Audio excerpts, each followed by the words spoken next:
జై ముదిరాజు.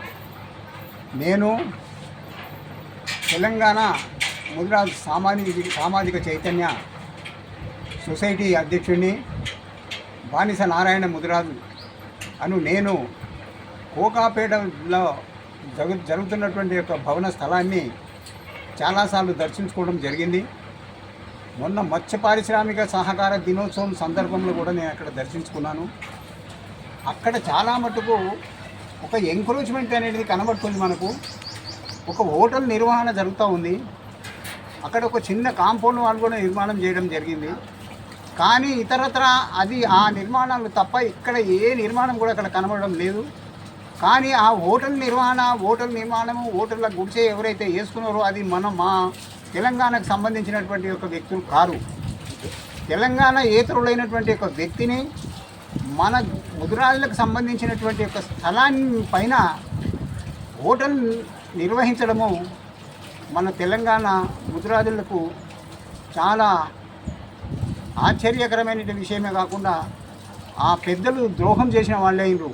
కాబట్టి ఆ యొక్క నిర్మాణం చేసినటువంటి యొక్క హోటల్ను తక్షణమే 24 అవర్స్లో తీసివేసి ఆ యొక్క స్థలంలో ఒకవేళ ఆ స్థలాన్ని రక్షణ చేయడానికి అవసరమని అనుకుంటే మన ముదిరాజులో ఉన్నటువంటి ఒక వ్యక్తిని అక్కడ వాచ్మెన్గా ఇంకేదైనా కార్యక్రమం నిర్వహించుకోవడానికి పెట్టవలసిందిగా ముదిరాజు సమాజం కోరుతోంది.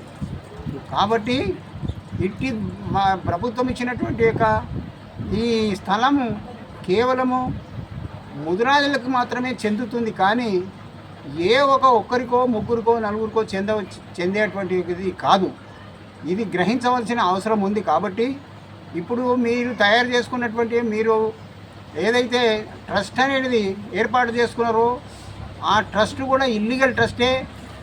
ఆ ట్రస్ట్ కూడా మెంబర్లు ఏదైతున్నారో ఇల్లీగల్ మెంబర్లే.